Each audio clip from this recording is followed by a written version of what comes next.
아시안컵 성과를 평가하는 전력강화위원회에 이어서 오늘은 축구협회 긴급 임원회가 열렸죠. 클린스만 감독 논란 이후 모습을 드러내지 않았던 정몽규 축구협회장도 참석을 했습니다.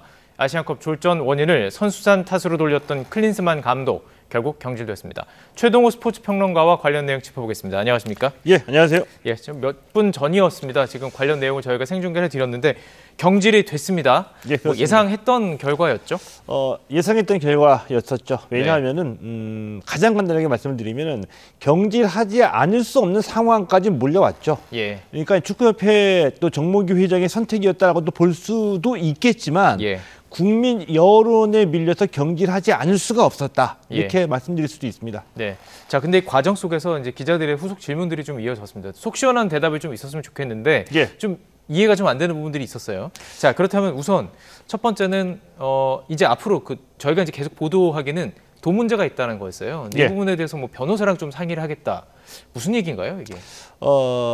그러니까 이제 계약 기간 내에 경질했기 때문에 이 자녀 연봉 지급에 대한 의무가 대한축구협회에 있는 게 사실이죠. 이 변호사와 상의해 보겠다는 얘기는 자녀 연봉으로 지급해야 될 액수를 줄여보겠다라는 뜻으로 받아들여야 되겠죠. 그래서 만약에 이 클린스만 감독에게 경질에 대한 귀책 사유를 물을 수 있는 사유를 찾아낸다고 한다면 이 자녀 연봉 지급을 좀 액수를 줄이려고 노력하겠다는 뜻으로 받아들여지고요. 근데 이렇게 되면은 쉽게 끝나지는 않을 겁니다. 왜냐하면 명확한 규정 적용이 어렵기 때문에 클린스만 감독도 법적인 대응이 나선다고 한다면은 길고 긴 소모적인 법적 분쟁으로 이어질 가능성이 크다라고 했고요. 또 하나 중요한 얘기는 정몽규 회장이 자녀 연봉 지급과 관련해서 이 본인이 재정적으로 기여할 수 있는 방안을 찾아보겠다라는 얘기를 꺼냈거든요. 이 얘기는 내가 부담할 수 있다, 부담하게 된다면 내가 부담하겠다. 이 정도의 뜻으로 받아들이면 될 것 같습니다. 앞으로는 좀 계약을 할 때 생각도 못했겠죠. 한국에 없는 부분들, 뭐 그냥 이렇게 계속 자리를 비우는 부분들에 대해서 좀 계약서에 좀 들어가야 되지 않은 것인가 좀 생각이 좀 들었습니다. 자, 그리고 위약금 얘기를 좀 해봤고요. 정몽규 회장에 대한 책임론이 나오다 보니까 뭐 우리 이경재 기자도 물어봤던 것 같습니다. YTN 기자인데 연임에 대한 얘기 혹은 뭐 스스로 물러나는 것은 아니냐 이런 추측들도 있었는데 이것과 관련해서는 이게 대답이 두루뭉술해서 좀 이해가 안 되더라고요. 무슨 얘기인가요?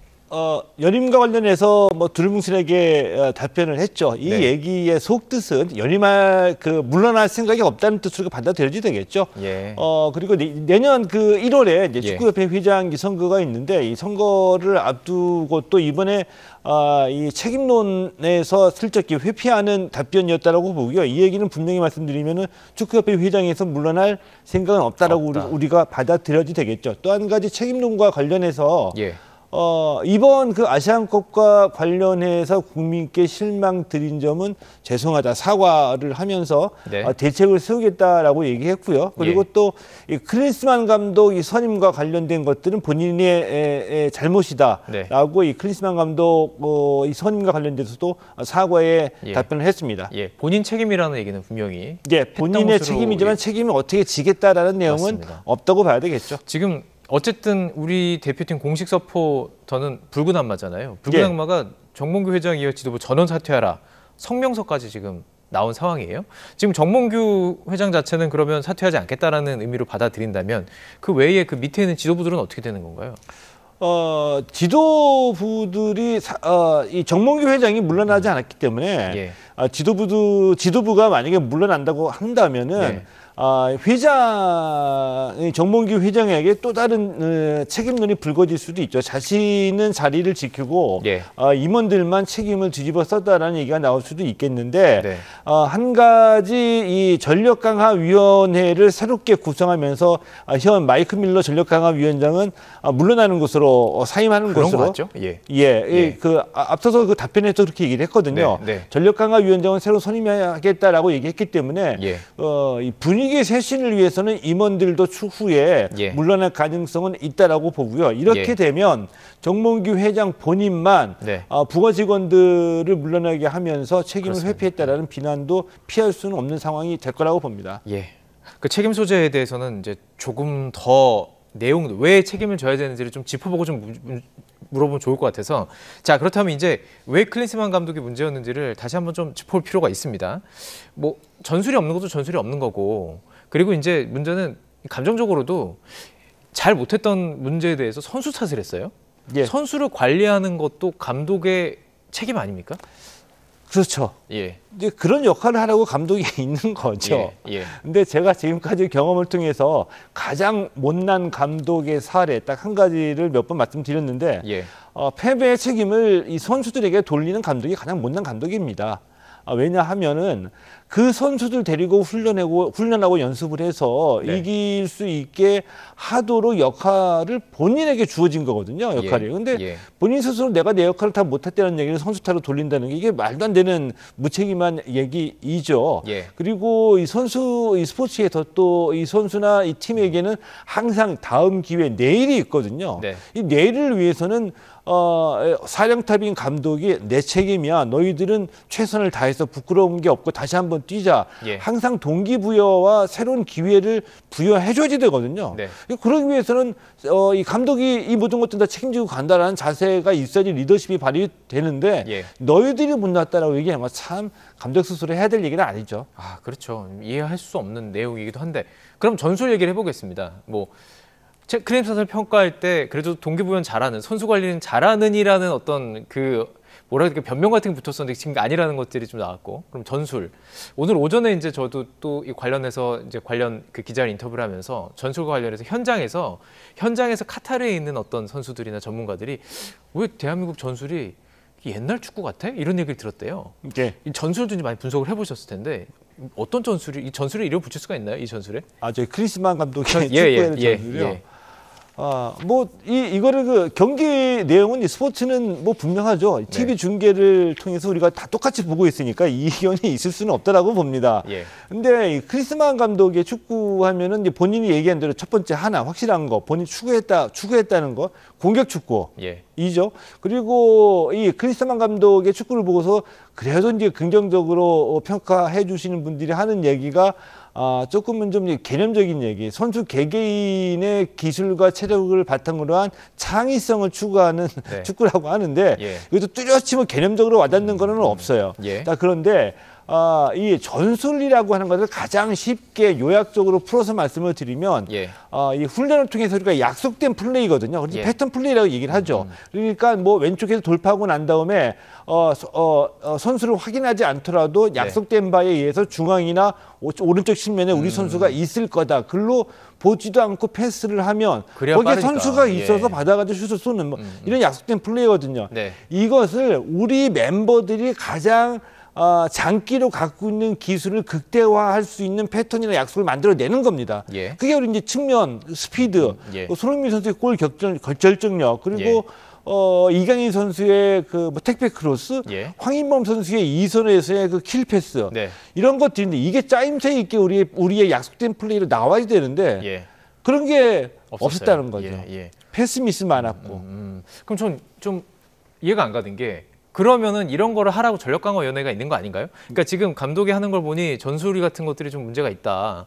지금 전혀 대응이 안 되고 있다. 그러면 어느 정도 가서 이런 전략들을 좀 발과되는 이런 거 해야 되는 거 아닌가요? 협회에서. 일종의 전력강화위원회는 그 자문의 역할인데 예를 들어 가지고 아시안컵에 돌입을 해서 돌입하고 한 경기 끝날 때마다 전력강화위원회가 감독에게 뭐 조언의 형식이 될 수는 있겠지만 그런 일종의 지시나 간섭이 된다고 한다면은 뭐 또 다른 논쟁이 불거질 수도 있겠죠.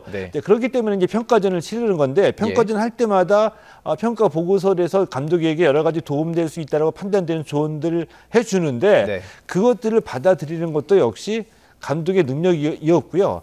역대 대표팀 감독 중에서는 특히 이제 외국인 감독들은 한국인 코치와 사이가 별로 좋지 않았던 경우도 많이 있고요. 전력강화위원회의 조언을 다 받아들이지 않았던 경우도 사실은 많이 있습니다. 그렇군요. 자, 그렇다면 이제 선수 얘기를 좀 들어가야 할 텐데, 손흥민, 이강인 선수가 이제 몸싸움이 부각이 되고 있습니다. 그냥 언쟁인지 아니면 신체적인 접촉이 있었는지 이건 뭐 보도에 따라 다른지 이런 상황인데요. 축구협회의 대응, 지금 얘기를 들어보면 그냥 조사하겠다. 그리고 이것과 관련해서 다시는 일이 반복되지 않도록 뭐 시스템을 만들겠다. 이 정도입니다. 글쎄요, 이게 이렇게 한다는 것이 지금 어쨌든 모든 화살이 선수에게 좀 쏠리고 있는 상황 속에서 과연 봉합할 수 있는 걸까요? 어떻게 보셨습니까? 축구협회가 어떻게 대처하느냐에 따라서 봉합이 가능할 수도 있겠고, 봉합되는 것처럼 보이지만 사실은 그 내부에서 불신의 싹이 계속 싹틀 수도 있겠죠. 이게 굉장히 중요한 문제라고 보는데 그런데 아까 그 정몽규 회장의 그 인터뷰 내용을 들어보면은 철저하게 진상을 파악해서 징계를 하겠다는 의지는 엿보이지 않죠. 네. 일단은 이해하고 넘어가는 측면에 발언이 있었습니다. 오랫동안 같이 이제 단체 생활을 하다 보면 일어날 수 있는 일이다라고 얘기를 했는데요. 네. 일부분은 저도 동의를 합니다. 왜냐하면은 이 선수 간의 갈등은 뭐 특히 이번 대표팀뿐만이 아니라 2002년 이 월드컵 이후의 대표팀에도 늘 선수 간의 갈등은 있었습니다. 네. 그런데 그 정도가 어느 정도냐 이게 중요할 뿐이죠. 이런 면으로 봤을 때 이번에는 뭐 일부 보도대로 주목실까지 있었다는 점에서 심각한 정도의 갈등인데 이 갈등을 예를 들어서 이강인 선수가 변호사를 통해서 입장을 표명했는데 앞으로 상황에 따라서 법적인 대응이 나설 수도 있다는 시사점이죠. 그리고 만약에 축구협회가 일단 그 법률이나 이제 규정 그리고 징계 이런 식으로 우선적으로 대처한다고 한다면은 이 선수들 간의 갈등이 형식적으로는 국민들에게 수습되는 국면으로 보여지지만 이런 규정이나 징계, 법 먼저의 인식은 선수들 간의 그 마음에 쌓인 앙금을 진짜로 풀어내고 진짜 원팀이 되는 데는 크게 도움은 되지 않을 수도 있다고 보거든요. 그래서 제 생각은 이 선수들은 이강인 선수나 이 손흥민 선수나 이 진정한 원팀이 되기 위해서는 일단 치유와 회복이 돼야 된다고 봅니다. 둘 다 모두 상처를 받았거든요. 자존심을 살려주면서 서로 잘못을 사과할 수 있게 대화를 풀 수 있는 환경이 조성이 돼야 된다. 그러기 위해서는 선배 축구인들 그리고 이 축구 선수들과 소통이 가는 가까운 지인들 이 자신의 행동들을 되돌아보고 서로 대화할 수 있는 그런 분위기를 먼저 분위기가 돼서 형식적이고 국민들에게 보여주는 사과나 화합을 먼저 보여주려고 신경 쓸 것이 아니라 진정하게 마음으로 서로 소통하고 서로 간 잘못을 인정하고 신뢰할 수 있는 그런 분위기를 실질적으로 만드는 게 중요하다고 봅니다. 아, 그래요. 떠오르는 선배들이 몇 명 있죠. 어쨌든 빅리그에서 정말 축구 스타로서 있었던 우리 선수들도 이제 많이 있으니까 떠오르는 선수들이 있는데 어떻게 될지 좀 궁금하긴 합니다. 그런데 이제 또 한 가지 궁금한 것은 뭐냐면 말씀하신 것처럼 2002년도 그렇고 안에서 오래 생활하다 보면 워낙 개성이 있고 스타들이니까 충돌할 수 있습니다. 근데 이게 밖으로 새어 나왔다는 것 자체에 대해서 다른 선수들도 이렇게 인터뷰를 해보면 그걸 이해 못하는 경우가 많더라고요. 이게 어떻게 밖으로 전해진 것인지 이것도 상당히 관심인 거죠. 이제 그게 심각하다는 얘기이고요. 그러니까 뭐 어느 대표팀이나 선수들 간의 갈등이 있었다고 말씀을 드렸는데 이번에는 이게 극단적인 행동으로 표출됐기 때문에 이제 심각한 건데 더 심각하게 느끼는 것은 그 자리에 선수들끼리만 있었던 게 아니라 감독도 있었는데 이런 행동이 표출됐다는 거. 감독 코치 다 있어 보는데. 그러니까 심각하다는 건데, 자 이것은 지금 이 선수들의 그 후일담이 나오는 얘기로 갈등의 조짐은 이미 있었다라고 대부분 다 얘기를 하고 있잖아요. 그런 것은 이 갈등의 조짐이 싹 틀 때에 이 감독 코치가 선수단 전체 통솔이나 관리가 제대로 되지 않았다. 그러니까 우선은 예를 들면 대부분의 감독은 팀을 맡았을 때 가장 먼저 신경 쓰는 거 물론 이제 기술이나 뭐 패턴 전술도 있겠지만 선수단을 하나의 원팀으로 만들기 위한 단합을 가장 우선시해서 예를 들면 뭐 형님 리더십이다. 같이 사우나도 하고 늘 식사 같이 하고 때때로 뭐 카톡도 하고 뭐 수시로 연락을 하고 뭐 각자만의 그 비법이 있거든요. 이런 식의 어떤 통솔이나 리더십을 발휘하지 못한 코칭 스태프 특히 이제 크리스만 감독의 이 책임이 크다라는 말씀을 드릴 수가 있겠고요. 또 하나는 뭐냐면은 보통은 이걸 무슨 뭐 세대 간의 어떤 인식의 차, 무슨 뭐 이강인 선수를 두고서 뭐 MZ 세대의 특징 이런 얘기를 듣는데 MZ 세대이든 AB 세대이건 뭐 신세대이건 무슨 세대이건 간에 따끔하게 혼날 때는 혼나지 됩니다. 그러니까 대표팀에는 옛날과 같은 뭐 강압적인 군대식의 상명하복은 아니더라도 대표팀은 대표팀만의 규율이 있고요. 저마다 다 스타이고 저마다 다 공 잘 차는 사람을 대표팀으로 묶어놨는데 거기에 주장을 세우는 의미는 뭐입니까? 감독이나 코칭 스태프가 개입이나 간섭하기 이전에 선수들끼리 그 최소한의 규율이나 질서를 만들어서 선배는 챙겨주고 후배는 따라주고 하는 일종의 그런 문화나 그런 규율이 대표팀에 내려오는 게 있거든요. 이거는 해서는 안 되는 행동이다. 다른 것들도 분명히 선수들 몰랐을 일은 없거든요. 그런 것들 깨는 선수가 있다고 한다면은 그런 규율을 깨고 나서가 아니라 깰 만한 조짐이 나왔을 때 누군가가 때로는 안 되는 것은 안 돼. 따끔하게 혼낼 수 있는 그런 권위나 리더십이 발휘됐어야 되는데 지금까지는 마치 실력이나 유명세 어느 팀에서 뛰느냐 이것들이 보이지 않게 계급화돼 가지고 선수들 간의 어떤 신분을 나누는 또 그룹을 지게 하는 이렇게 돼 왔다는 것이 조금 좀 문제가 될 수도 있다고 보죠. 국내파 해외파가 좀 충돌했다 이런 설도 있던데 그건 혹시 이제 취재하시면서 그간 보시면서 이런 경우도 좀 있었나요? 그 얘기는 국내파와 해외파가 그룹으로 나눠져 있다. 이 얘기는 2002년 때서부터 계속 반복되어 가지고 나왔던 얘기입니다. 그렇군요. 근데 우리가 그 일면 이해가 가기도 해요. 왜냐하면 대표팀이 뭐 이제 24명, 26명 정도의 축구 선수들이 다 모여 있어요. 근데 축구 선수뿐만이 아니라 저도 뭐 예를 들면은 뭐 제가 소속된 단체에서 20명 넘게 있다 보면은 저하고 말이 잘 통하는 사람 그리고 뭐 하다못해 음식 선호도가 같은 사람들끼리 나눠져 가지고 더 많은 얘기를 하게 되거든요. 유럽에서 뛰는 선수들은 유럽에서 뛰는 선수들끼리의 관심사가 다를 수가 있고 뭔가 궁금하거나 물어보거나 유용한 얘기를 나누는 정보가 다를 수가 있기 때문에 따로따로 따로따로 어울리게 될 수도 있다라고 봅니다. 그런데 자연스러운 건데. 팀이라는 전체 환경에서 본다고 한다면은 당장 내가 궁금하거나 얘기 나누고 싶은 것들은 먼저 말통하는 사람과 얘기를 나눌 수도 있지만 전체 팀원의 한 명으로서 다른 사람들과도 이 멤버십을 유지하는 최소한의 그런 규칙은 있다는 얘기죠. 싫어도 얘기를 나눠야 되고 싫어도 훈련 같이 해야 되는 이런 최소한의 규율은 있고 이것을 바로 주장이나 코칭 스태프가 이끌어내야 된다는 겁니다. 알겠습니다. 자, 축구협회가요. 원래 취재가 잘 되는 곳입니까? 연락하면 바로바로 다 보고. 2002년이나 2010년 이전까지 거기 계셨던 분들이 하는 말씀 중에 하나가 축구협회가 국회보다도 출입 기자가 이런 그 대형 이벤트가 있을 때 더 많은 곳이다 라는 말씀을 하시면서 그 어려움을 호소한 적이 있었거든요. 이 얘기를 뒤집어서 얘기를 해보면 뭐냐면 그만큼 우리는 보안에 철저히 신경을 쓰고 있다. 이 방어하기 위해서 이제 그 얘기도 되는 곳이죠. 근데 더선 그 영국에서 사실 영국에서도 더선이면 축구 팬들은 알 겁니다. 이거 별로 그렇게 중요한 정보를 다루는 그 뉴스가 아닌 것을 알면서도 더선에서 나왔을 때 축구협회가 바로 몇 분 만에 인정을 했어요. 근데 그 얘기는 그 더선의 보도와 관련돼서 제가 의문스러운 점은 딱 한 가지밖에 없습니다. 그건 뭐냐 하면 더선의 그 기자가 뭐 한국 축구에 관심을 가질 일은 없죠. 한국 축구를 알 리도 없고요. 그 기사를 썼다는 거는 분명히 한국 축구 관계자로부터 제보를 받아서 쓸 수밖에 없는 기사입니다.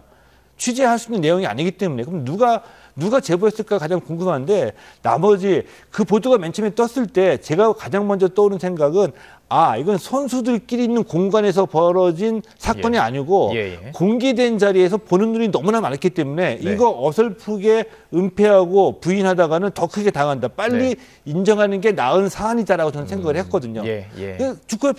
축구협회의 설명도 그와 같기 때문에 저도 동의를 했고요.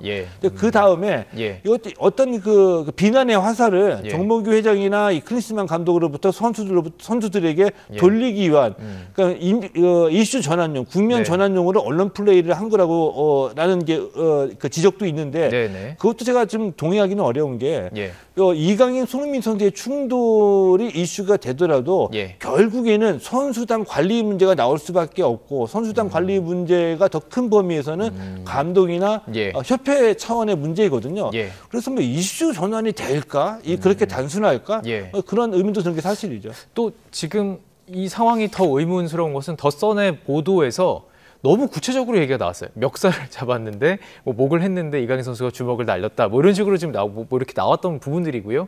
그 이후 후속 취재들도 이제 막 각자 취재를 하면서 뭐 주먹을 뭐 날렸는데 피했다, 뭐 맞았다, 뭐 여러 얘기가 지금 섞이고 있는 상황 속에서 이강인 선수 측은 그건 사실이 아니다. 지금 여기까지 얘기한 거죠. 혹시 관련해서 그 당시 상황에서 조금 취재된 게 있습니까? 거기에 대해서도 한 2명 이상의 관계자들에게 얘기를 들어보니 조금씩 뉘앙스는 달라요. 그게 무슨 얘기냐면은 그러니까 생각을 해보니까 그럴 수도 있겠다는 생각이 드는데 이 멱살을 잡은 것까지는 다 공통적입니다. 그리고 이제 이 팔이 나갔다는 것도 공통적이에요. 누구 팔인 거예요? 이강인 선수의 팔이 나갔다는 것도 공통적인데 그런데 엉겨붙는 그런 상황에서 이 두 선수의 왼쪽에서 본 사람의 시선, 그 오른쪽에서 본 사람의 시선, 그리고 뒤쪽에 서 있다고 본 사람의 시선이나 어떤 그 감정에 따라서 이 팔을 올린 게 팔을 뭐 방어하려고 뭐 팔을 올렸다, 아니면 어떤 사람은 주먹질하려고 나가는 거다, 이렇게 본 사람 똑같은 상황이지만 위치에 따라서 자신의 판단이 달라질 수 있고, 달라진 판단에 따라서 어떤 데는 주먹질로 나오고 어떤 데는 팔을 방어하려고 들었을 뿐이다, 이렇게 나갔을 수도 있겠다라는 생각이 들었고요. 그리고 또 축구협회의 대응에 대한 지적 중에 하나로 뭐 1시간마다 뭐 중계 방송 하듯이 이렇게 뭐 나갔다, 이 추가적인 팩트가 확인돼 가지고 보도를 키웠다, 이런 지적도 나오고 있는데, 축구협회가 이거를 뭐 먼저 나서가지고 확인해주고 싶지는 않았겠죠. 그러나 보는 눈이 너무 많아서 이건 숨기기 힘들다고 판단했기 때문에 물어보는 질문에만 소극적으로 대답할 수는 있습니다. 그리고 1차 보도가 나가면 뭐 언론계의 저널리즘의 특성상 1차 보도가 나면 2차 보도가 다른 기자가 또 이 팩트를 점검해서 전화가 계속 가죠. 전화 계속 추가로 한 사람은 1차 보도와 똑같은 기사를 안 쓰려고 하죠. 똑같은 사안이라도 표현을 달리해서 내가 조금 늦었지만 새로운 거 하나를 더 추가했다는 걸 보여줘야 되니까요. 그러다 보니까 표현도 달라지는 거고, 또 다른 질문을 나중에 전화해서 축구협회에다가 관계자에게 물어보니 관계자가 소극적이지만 물어보는 거에 대답은 하지 않을 수가 없고, 이렇게 취재가 이루어져서 보니까 조금씩 뉘앙스가 달라지게 되는 보도가 나오게 된 거죠. 알겠습니다. 신체적인 접촉이 좀 있었던 것은 그런 틀림이 없죠. 맞는 거로 보이고요. 자, 근데 이제 어쨌든 이게 너무 마녀 사냥식으로 지금 여론이 형성되면 안 되고, 왜냐하면 이게 미래로 가야 되는 거잖아요. 이제 과거에 있었던 일이고 계속 문제들을 집중하면 과거가 어땠고 걔가 그랬다, 인성을 파악, 뭐 이런 식으로 가게 되면 마녀 사냥이 되는 것이니까, 그게 아니라 이제 앞으로 축구 대표팀이 잘 되기 위해서 이 선수들이 어떻게 하느냐, 이걸 이제 집중해야 되는데, 자, 이제 미래를 봤을 때 조금 전에 말씀하신 것처럼 좀 선배들이 나서서 해결을 해야 된다는 말씀도 해주셨는데, 자, 이제는 감독 쪽으로 옮겨가 보겠습니다. 클린스만 감독이 경질이 되고 난 다음에는 많은 사람 추측이 국내 감독이 될 것이다. 그것도 지금 이제 올해 이제 뭐 이동을 했던 어떤 뭐 국내 프로축구 감독들도 얘기들이 거론이 되는 것으로 보이고, 뭐 우승한 감독 얘기도 나오는 것으로 보이는데, 누가 될 거라고 좀 예상하세요? 지금 예상은 좀 섣부르다고 보죠. 그러니까 누구다, 뭐 예를 들면 뭐 국내 감독이다 또는 해외 감독이다라고 특정하는 것도 저는 좀 어리석다라고 보거든요. 감독을 특정하기 전에 가장 중요한 것은 감독 선임의 그 조건입니다. 그러니까 우리는 어떤 축구를 하겠다, 한국 축구는 한국 축구 대표팀은 이런 축구를 하겠다. 라는 그 지향점과 비전을 먼저 설정하고 난 다음에 누가 이 가치 지향을 가장 그라운드에서 구현해낼 수 있는가, 누가 그 능력자인가를 보면은 되는 거거든요. 근데 믿음이 가고 신뢰가 가는 그 플랜을 세운 플랜과 경험을 갖고 있는 감독이 외국인이든 국내 감독이든 그건 저는 중요치 않다고 보거든요. 그리고 가장 능력자인 감독은 예를 들면 감독마다 다 스타일이 있거든요. 예를 들어서 공격 우선, 또 수비 우선, 또는 4백, 3백 있는데 내가 4백으로 내가 재미를 많이 보는 감독이고 성공한 감독이다. 그래서 내가 감독으로 한국 축구 대표팀을 맡게 됐을 때 와가지고 4백을 강요하는 감독은 제가 봤을 때는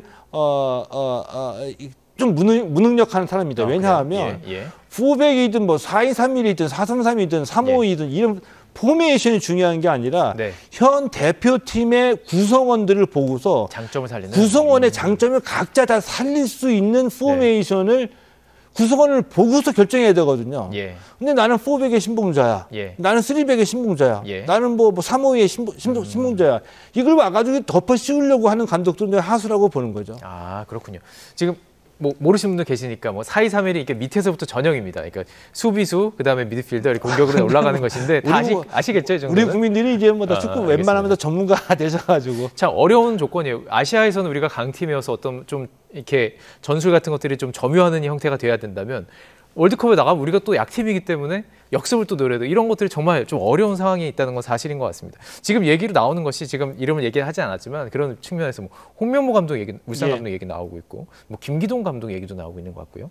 최용수 감독 뭐 수비 전술 뭐 유명하기 때문에 이런 얘기 나오는 것 같은데 어떻게 생각하세요? 근데 일단은 지금은 국내 감독들이 이름이 먼저 나올 수밖에 없죠. 왜냐하면은 이제 지금 이제 감독 대행 체제, 임시 감독으로 후임 감독이 이 선임될 때까지는 임시 감독이 팀을 맡아야지 되잖아요. 근데 뭐 외국인 감독이 임시 감독으로 올 리는 없잖아요. 네. 그러니까 이 후임 감독 선임될 때까지 우리 대표팀 감독, 우리 그 국내 감독이 맡아야 되는데 네. 저는 오히려 잘 됐다고 봅니다. 왜냐하면 예. 예. 지금 우리 선수들의 실력이 우리가 다 인정하는 바고 예. 가장 중요한 것은 지금 이 그 대표팀 내부의 그 갈등을 조정해서 하나의 팀으로 화합시키는 게 가장 중요하죠. 이럴 네. 때는 대표팀의 선배이자 감독이지만 우리 대표팀의 선배, 축구 선배인 우리 국내 감독이 먼저 와서 선수들과 다 그 면담하고 얘기하고 마음으로 소통할 수 있게 사실 우리 모두가 다 알고 있어요. 그러니까 네. 뭐 이 손흥민 선수나 이강인 선수가 몸싸움까지 갔던 뭐 탁구든 뭐든 간에 이런 그 원인을 우리가 얘기를 해보면 그렇게 큰 문제가 아니잖아요. 예, 예. 죽기 살기의 문제도 아니고요. 예. 자존심의 문제이기도 하고 어떻게 보면 예의의 문제이기도 한데 누가 한 사람 먼저 사과하고 손을 내밀면 예. 해결되는 문제이기 때문에 예. 그런 역할을 그런 분위기를 만들어줄 사람이 필요하다는 얘기예요. 그런 면에서 보면은 지금 당장은 후임 감독 오기 전때까지 예. 국내 감독이 맡는 것이 훨씬 더 효과적일 수도 있다. 전술도 전술이지만 일단 봉합이 좀 중요한 상황. 자, 그리고요 지금 파주 저희가 그 스포츠센터가 계약이 끝나고 나서 우리 선수들이 사실 훈련할 공간이 없었다고 합니다. 이게 지금 말이 되는 건지도 궁금하고 이 공백 상태 어떻게 지금 메꿔야 돼요? 그게 조금 좀 와전된 면이 좀 있거든요. 예.